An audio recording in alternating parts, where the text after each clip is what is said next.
This is the moment that rocked baseball's culture.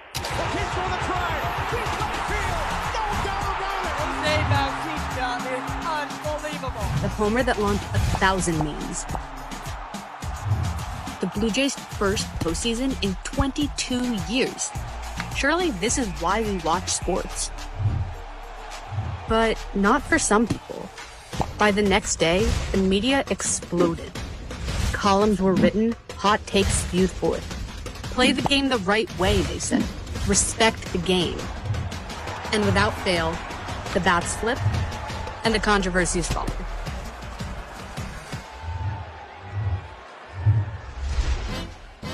So, quick question. Who flips out about bat flips?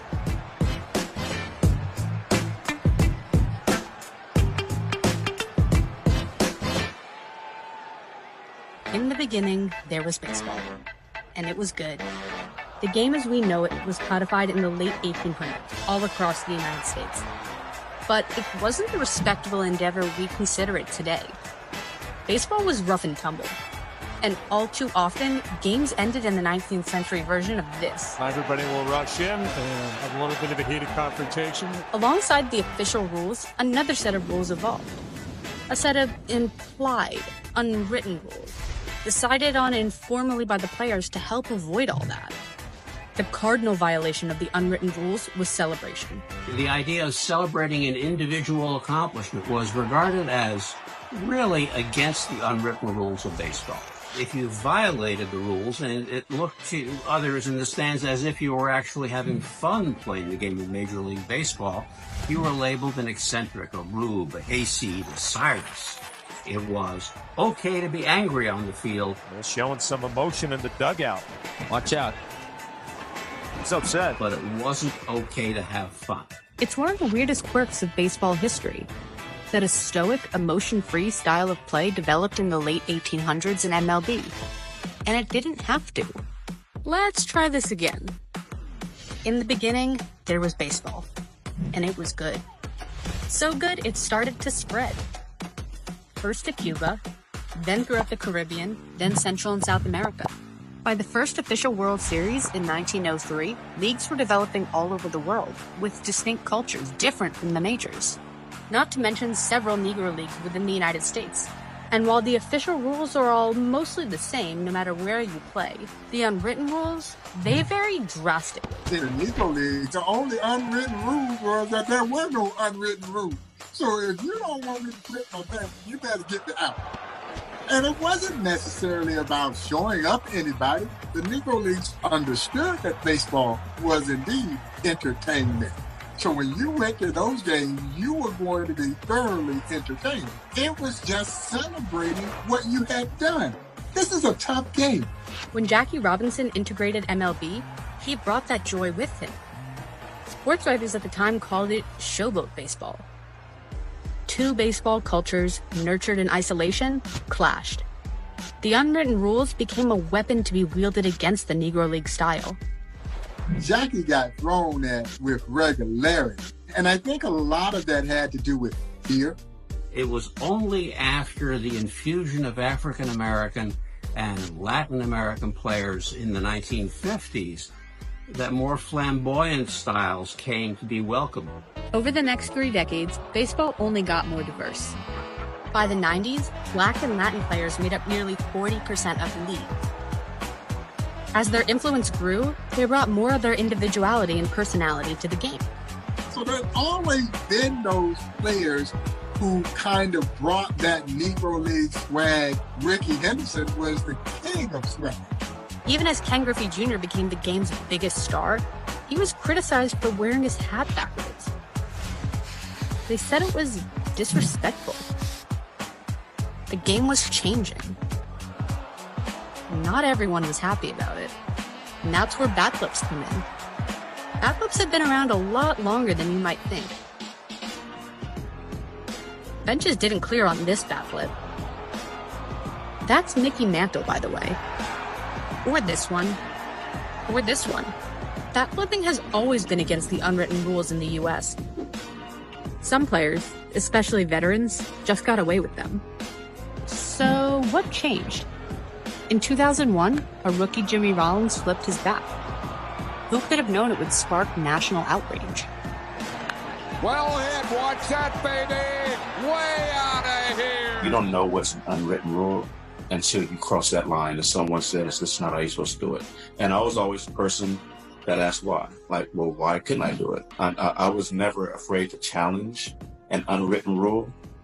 Because if it's not written, is it really a rule, or is this someone's opinion on how I should conduct myself? Klein now is screaming at the rookie Jimmy Rollins. So it had nothing to do with Steve Klein or the Cardinals, nothing at all. But on the outside, his unwritten rule, a rookie showing up an older player.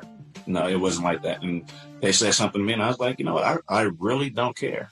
You know, I did my job, period.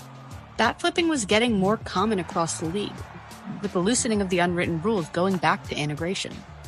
The bat flip itself was undeniable. For players willing to weather the criticism, it became a calling card, not as an insult to the pitchers, but as a form of self-expression. A stake in the ground that baseball belongs to everyone, everywhere. And that's where things stood until the mother of all bat flips. The Blue Jays haven't been in the playoffs for 22 years. The series was tied, and winner takes all kind of game, and emotions were running high. So it ended up being a pretty intense game. I was so locked in, so in the zone. I can't really recall the details for like the next 10 minutes after I hit the ball. It was unbelievable. The stadium was shaking. It was just raw emotion and reaction. And, you know, I was fully into that moment and for sure did not plan it. I don't know what happened. It just kind of came out of me, and it was a great moment. There's the bat, by the way. Batista's bat flip changed the discourse. Fans, at least most of them, loved it. They saw it for what it was. Pure, unbridled emotion. This was a turning point for the bat flip. Boy, that was a high flip. Man, I want those guys to be fully in the game. That's how their true talent comes out. That's how it's in full display. Let's just have fun with it. I mean, it's part of the game. In the game of baseball, we experience enough failure, especially for hitters. If you're successful 30% of the time is when you're great. So when you have a little success, why not enjoy it a little bit? And some pitchers are actually fine with bat flips. I love bat flips, for one. I love them. We need that in our game today. We need that, man. But still, columns will inevitably get written, and sports talk shows will light up the phones every time a hitter lets one flip. It's about respect. We're stuck having the same argument over and over and over. Let the kids play. Well, what do you want? Incredibly, bizarrely even, the same circumstances that brought us to this moment happened almost identically elsewhere, with a radically different outcome.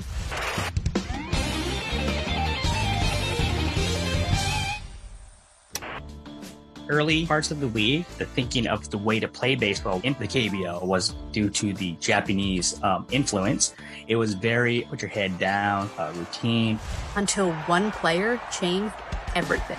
Yang Jun-hyuk brought the swagger, basically, to the KBO. And when he would hit a home run, he knew, and everybody else in the stadium knew, that he hit a home run, and he enjoyed it.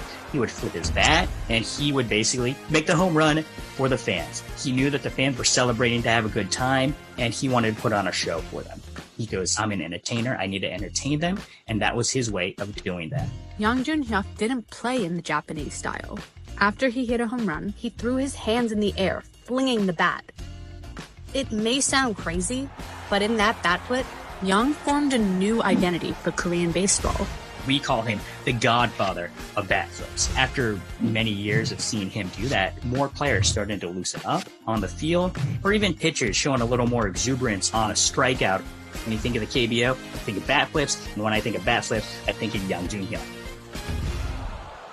So now there's some history and some context to bat flips and the unwritten rules in general. To say it's just about disrespect is to ignore what the people doing the flips have been saying all along. Listen to them. It's about celebrating cultures. It's about making a sport where hundreds of players represent dozens of countries a little more reflective of that fact. It's about having fun and enjoying doing something hard on the greatest stage. And that should be celebrated. Fire that bat, Yachty. Nail her like a bull in a china shop. everybody's got their own little bat flip, their own way of doing things.